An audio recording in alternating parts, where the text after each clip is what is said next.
The cameras were rolling, the countdown was ticking, but something was missing, the truth. That's when Mr. Harington appeared, and in less than a minute he stopped the jump, shattered the illusion, and saved a man's life during a live broadcast. Before we begin the story, tell me, where are you watching from? Leave your location in the comments, and don't forget to like the video. It helps more people find stories that still care about the truth. The Nevada sun cut through the clouds like a knife. The heat rippled over the asphalt of the road that stretched to the horizon. Beyond it, Red Bull's makeshift camp buzzed like a busy beehive. Giant cranes rose at the edge of the canyon. Drones hovered, adjusting camera angles. A trailer with the Red Bull logo blasted music too loud for the immense silence around it. A man got out of a supply truck parked near the equipment tent. No one noticed him. He was tall and thin, his movements calculated. He wore a faded high-visibility vest, grease-stained cargo pants and worn work boots. A cap was pulled down, shading his face, and a grey surgical mask covered his mouth.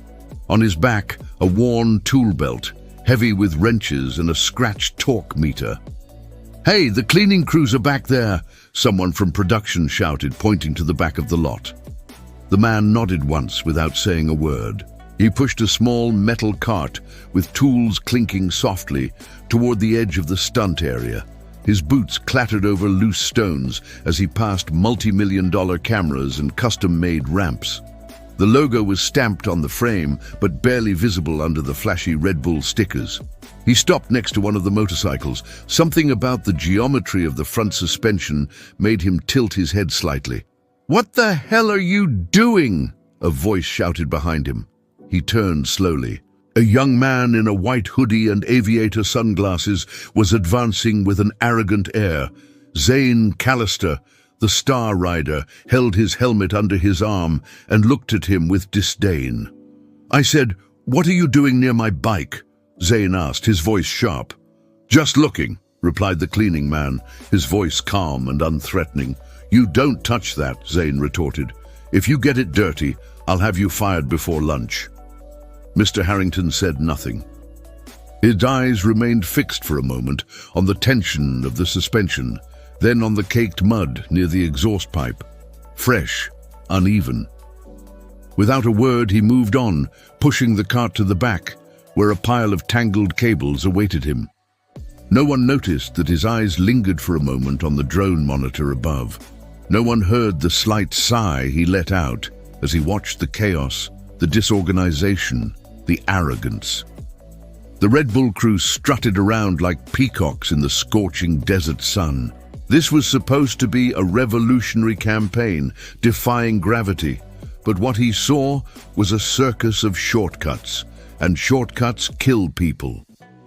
From the shade of an awning, Mr. Harington watched as a production assistant tripped over a cable and nearly fell onto a battery cart, with no safety rails, no warning flags. His fingers flexed slightly around a wrench. For now, he remained silent, watching, waiting for the moment when someone would cross the line. And when that happened, the man they thought was the janitor would remind them of the real reality. The canyon wind whipped up the dust into lazy spirals, covering everything with a thin layer of dirt. The Red Bull crew seemed indifferent.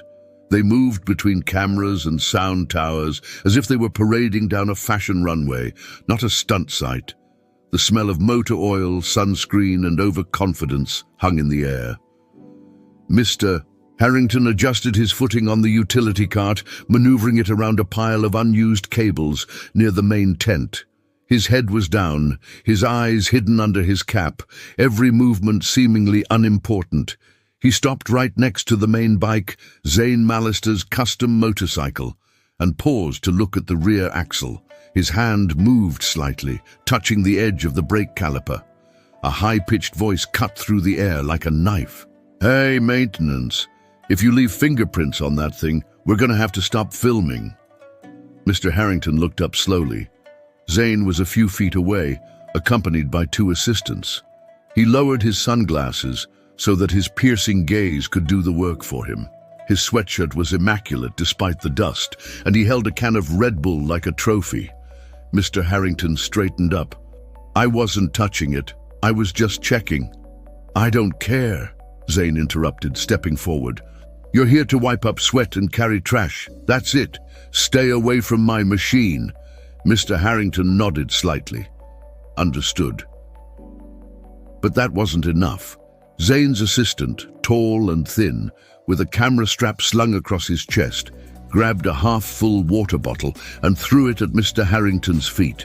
The bottle shattered against the floor, splashing water all over his boots. "You left a stain, cleaner," the boy sneered. A few nearby crew members snickered. One of the stylists, a woman with lavender hair and rhinestone glasses, added loudly, "We're not paying you to stand there and look scary." Mr. Harington didn't move. He stared at the puddle and slowly picked up the crushed remains of the bottle, tossing them into one of the side pockets of his cart. Zane shook his head, feigning disappointment. "That's what happens when you hire someone off Craigslist." More laughter, loud, forced, superior. But Mira, the young technician, who was crouched next to the monitors, turned her head suddenly, her eyes meeting Mr. Harrington's briefly. Something passed between them. Recognition, sympathy, uncertainty.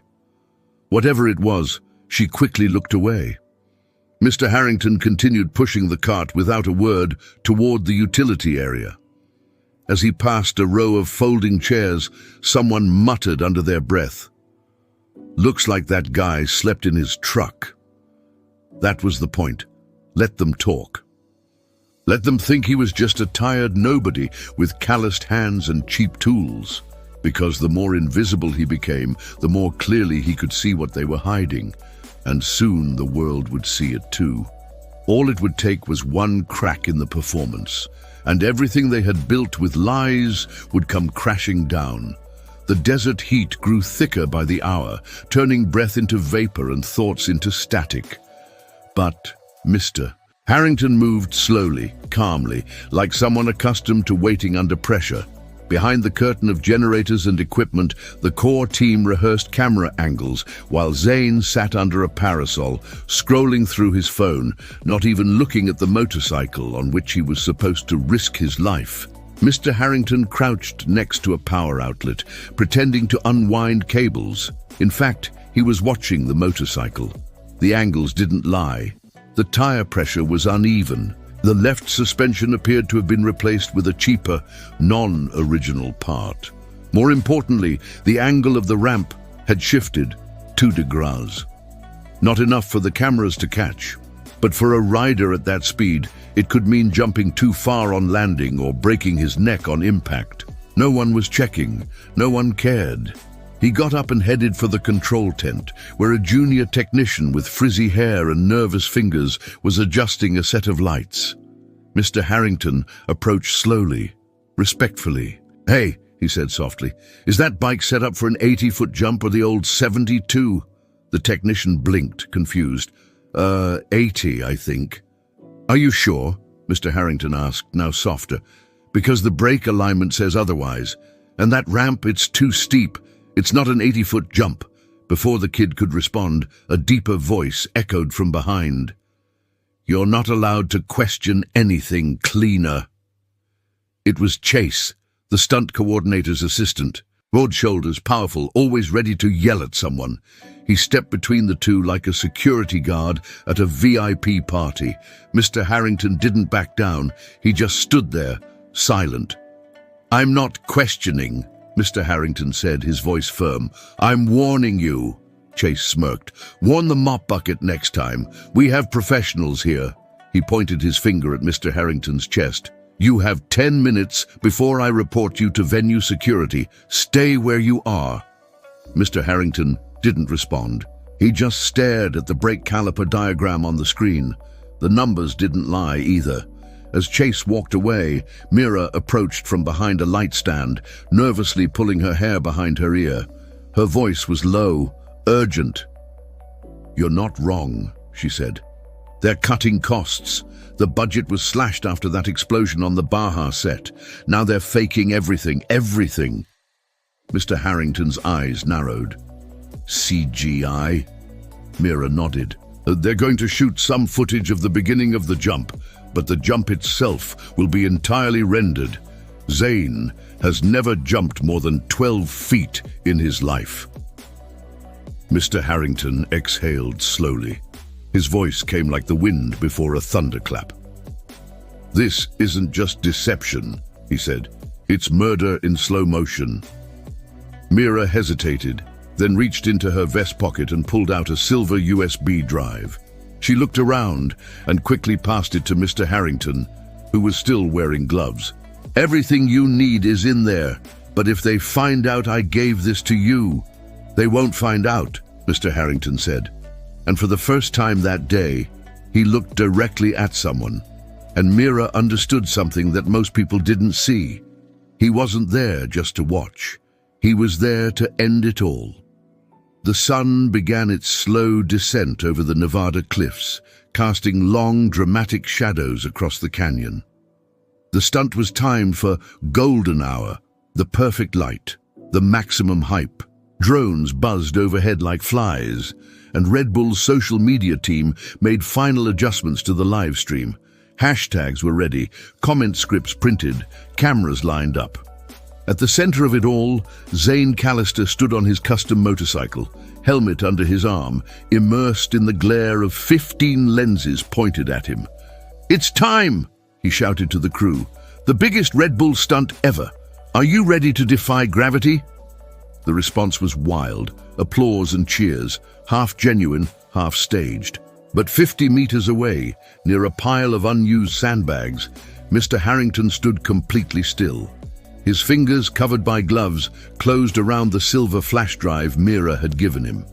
Inside were the render files, the pre-configured CGI plans for the historic jump, and unedited audio clips. Someone had said, "Just pretend it happened. We'll composite the landing later." It wasn't just lies. It was sabotage. He made his way to the back of the camp, still unnoticed. Only one person, Mira, was watching him now. She stood next to the security system, radio in hand, silent, her knuckles white. She knew that if Zane really attempted the jump with the current ramp angle and brake settings, there was a chance the landing wouldn't happen. It would be time in the air until impact, nothing else. Mr. Harrington turned the corner near the AV tent. 3 giant screens glowed inside, each displaying a different camera angle. The production manager gave orders through his headset.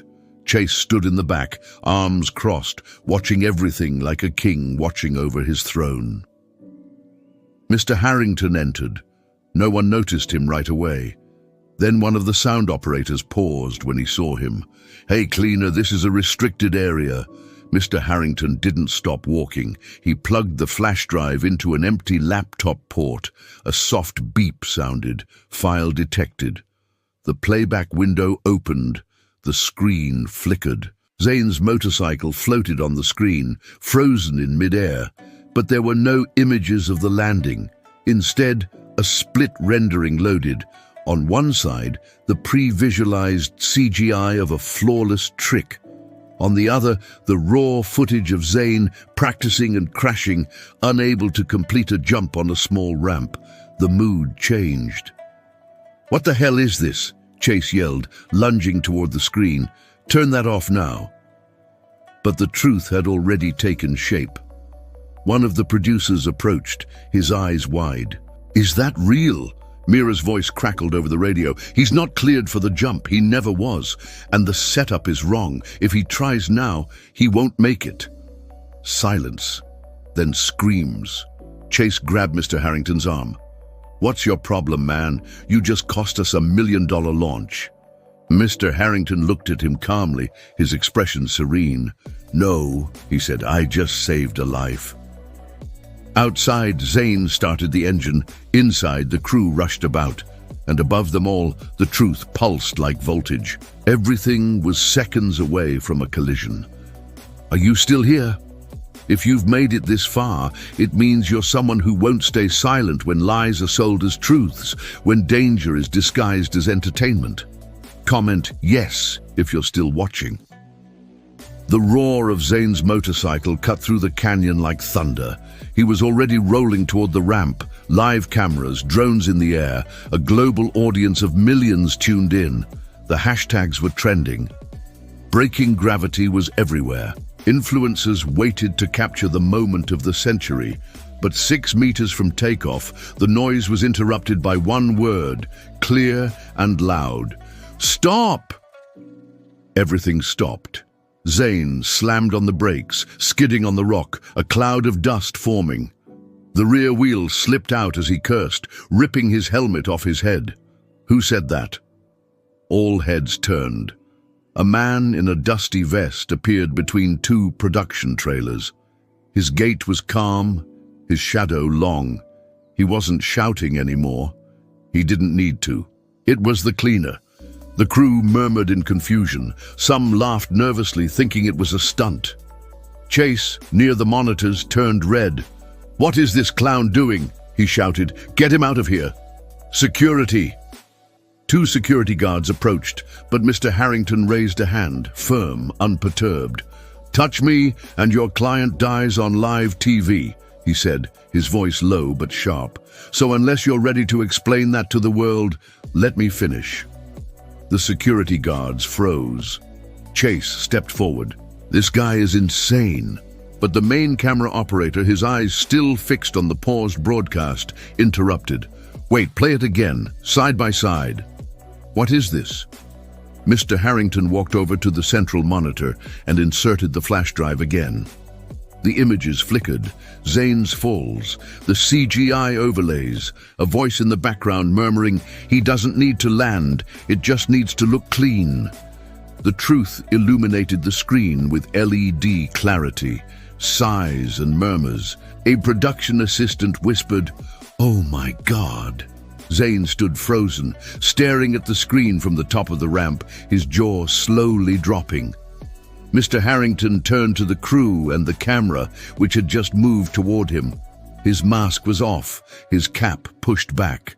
For the first time, his face was unmistakable. Kit Harington, not a cleaner, not a background extra, a legend, a real rider. And suddenly, everyone was silent. "You've all been misled," he said, sweeping the stunned crew with his eyes. "The setup is unsafe, the stunt was fake, and you were going to let a man go to his death for views." Chase tried to regain control. He doesn't know anything. He's not on the staff. I built the bike." Mr. Harington interrupted, his eyes fixed on him. "Arch Motorcycles, that exact model. I designed it for real performance, not fake fame." Zane, still sitting on the bike, looked up, pale. "Wait, you're Mr. Harington? The guy from Arch?" Mr. Harington didn't answer. He was already climbing onto the platform. "I'm going to do the jump," he said calmly. "No CGI, no editing, a real attempt this time." People held their breath. Chase's mouth opened, but quickly closed.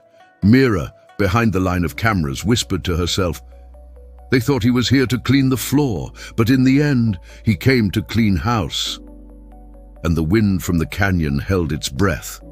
The screen didn't flicker. It was all there, undeniable, unedited. On one side, it showed Red Bull's promotional rendering. Zane Mallister jumping across a canyon like a god, illuminated by fire, applauded by millions. On the other, reality, the rehearsal footage, where he barely cleared a small mound, where cables were adjusted after each attempt, and where voiceovers directed him to stage the movement with his arms. And in the middle of it all, a project file titled Zay Stunt Final VFX 3A Damoff pulsed in the corner of the screen. A silence heavier than gravity descended on the canyon floor. Producers, technicians, influencers, even the barista at the Red Bull coffee tent. No one spoke. All eyes were on the monitor or on Mr. Harington, who stood in the center like a man who had just dropped a bomb without raising his voice. Chase was the first to break the silence. "This is slander," he exploded, lunging forward. "He hacked our system. This isn't even official footage." "No," said a calm voice from behind. "It's the real backup." Mira stepped into the light, her voice shaking but clear. "It's real. This is the raw backup I pulled before they deleted the audit files. I also recorded the ramp angle readings. It was off by almost 5 degrees. Zane would have flown over and hit the edge." Zane slowly climbed off the bike. His face was pale. "You mean I would have missed the landing?" Chase shouted. "Don't listen to her. She's just an intern. She's the only one here who's told the truth." Mr. Harington cut off the argument. He turned to the audience. Every single person here was about to be part of a tragedy disguised as marketing. You were all going to watch a man fall to his death and call it disdain. The senior producer, an older man in a blazer, now drenched in sweat, rubbed his temples. "We were told it was safe. The sponsor approved the ramp dimensions. We were told Zane rehearsed the entire jump." "No," Mira said again. "He rehearsed on a green screen, not on the actual ground." Zane sat on a box, rubbing his face. "I didn't know. I was told the landing would be added later." A shiver of horrible realization ran through the crew. And then came the final blow. A black SUV, unnoticed until then, pulled up to the edge of the camp. The door opened. Daniel Feldman, executive director of Red Bull Media House, stepped out. Everyone froze. He walked slowly toward the group, removing his sunglasses, his eyes fixed on Mr. Harington. "Mr. Harington," he said calmly, "I wasn't sure you'd actually come." Mr. Harington nodded once. "I needed to see it with my own eyes." Feldman looked at the footage, still looping silently on the screen, then at the motorcycle, then at the stunned faces. He turned to the crew. "Shut everything down," he ordered. "This campaign is over." Chase swallowed hard. "What? You can't just—" "Security will escort you out," Feldman said without looking at him. And then, to Mr. Harington, "If you still want to make the jump, I'll let the world see it. No edits, no wires." Mr. Harington looked toward the canyon and nodded once. The wind had changed. The desert no longer roared with chaos. It held its breath. Everything stood still. Even the drones stopped flying, hovering in the air like vultures, unsure if the show was over or about to begin. Mr. Harington stood next to the bike. His bike, the Arch KR GT1, wasn't built for tricks. Not in the Hollywood sense. It was built for control, precision and honesty, steel and soul fused with endurance. And now, under the dying gold of the Nevada sky, it waited for its creator to ride it once more. A Red Bull technician approached, holding a matte black helmet. "Sir, it's calibrated for someone lighter. We haven't adjusted it."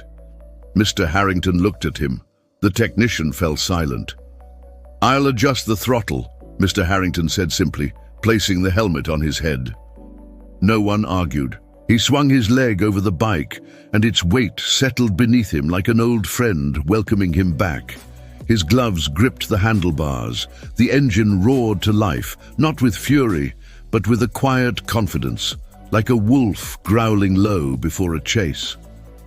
Feldman moved forward, his eyes scanning the ramp. "No fanfare," he said. "No soundtrack, just a wide shot and one take." "Exactly as it should be," Mr. Harington replied. Mira stood next to the monitor van, arms crossed, watching. Zane remained seated in a folding chair, helmet on his lap, staring down in silence. The influencer crew stopped taking selfies.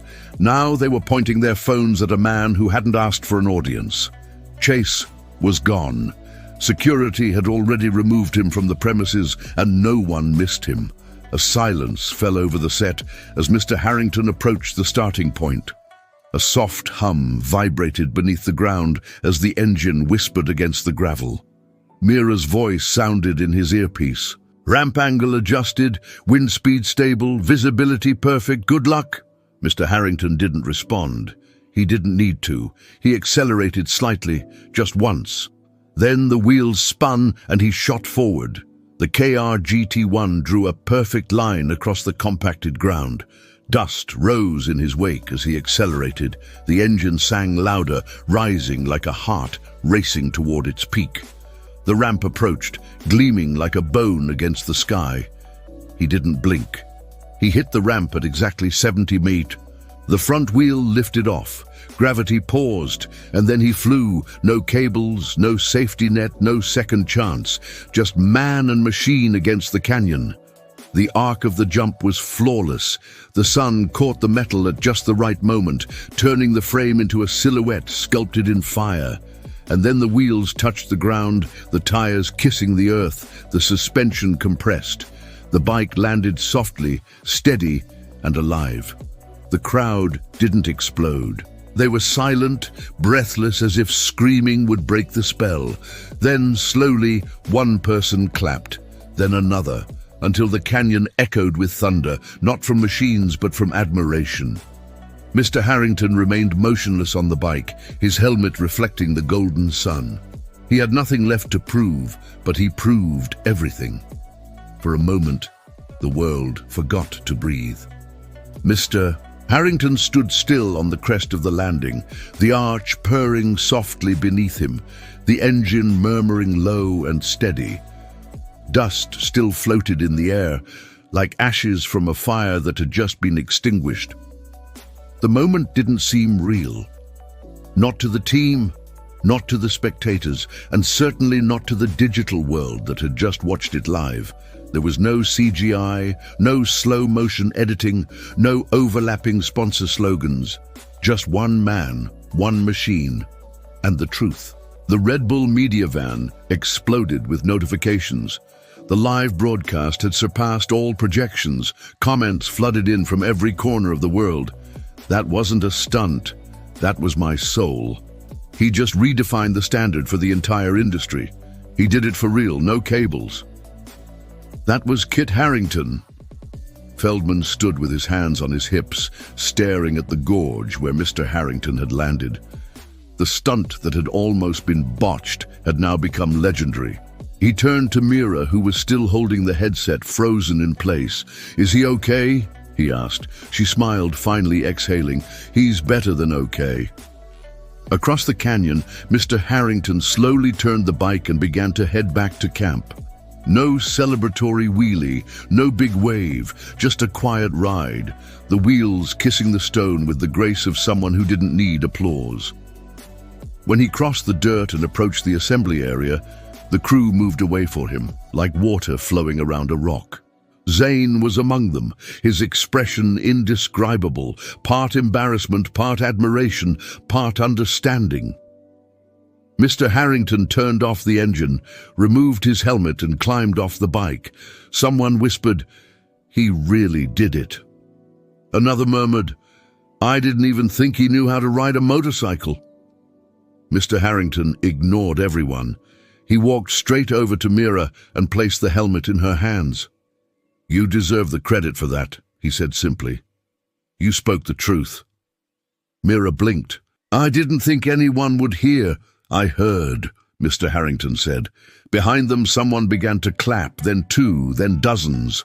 But Mr. Harington didn't care. He turned to Feldman. "This project, if you're going to put Red Bull's name on it, make it mean something. Don't fake the gravity, don't fake the people." Feldman nodded, visibly moved. "You have my word." A moment later, a stage assistant approached timidly, cell phone in hand. "Mr. Harington, the whole world is asking if you have something to say. They're watching now." Mr. Harington looked at his phone, a red light flashing. The live broadcast was still on. He leaned forward slightly, his eyes calm but penetrating. "What you saw wasn't about breaking gravity. It was about telling the truth in a world addicted to illusion. If a jump can remind people of what's real, then that's worth more than any view count." He took a step back, said nothing more. And with that, he was gone, the dust trailing behind him, because the man they thought was a cleaner had just taught everyone what it means to fly. The sky turned orange as the last light faded behind the canyon walls. The camp was now quiet. The trailers were turned off. The drones had landed. The screams had fallen silent. But something much more permanent had been activated. The truth. Mr. Harington stood alone next to the motorcycle, wiping the dust off the tank with a worn rag. No security, no cameras, just him and the machine he built with his own hands, not for the spectacle but for a purpose. Across the lot, Zane stood silently watching him. No words were exchanged, just a nod, a silent acknowledgement between a man who pretended greatness and another who earned it. Mira was packing up her equipment, removing her headphones, her head held high. She almost lost her job for telling the truth. Instead, she helped save a life and, who knows, maybe redefine an entire industry. Before leaving, Feldman approached Mr. Harington once more. "You changed your tone today," he said. Mr. Harington gave a small smile. "No, I just turned down the volume." Feldman held out his hand. Mr. Harington shook it but said nothing, because some things don't need explaining. And maybe that's the lesson. The world has become louder, flashier, faked, filtered, but the truth, the real truth, is still what hits hardest. You can fake numbers, you can fake light, but you can't fake gravity, and you certainly can't fake character. Now we want to hear from you. What do you believe is still real today? Leave a comment below. Was Mr. Harington right to intervene? Would you have spoken up like Mira? Let's talk about it.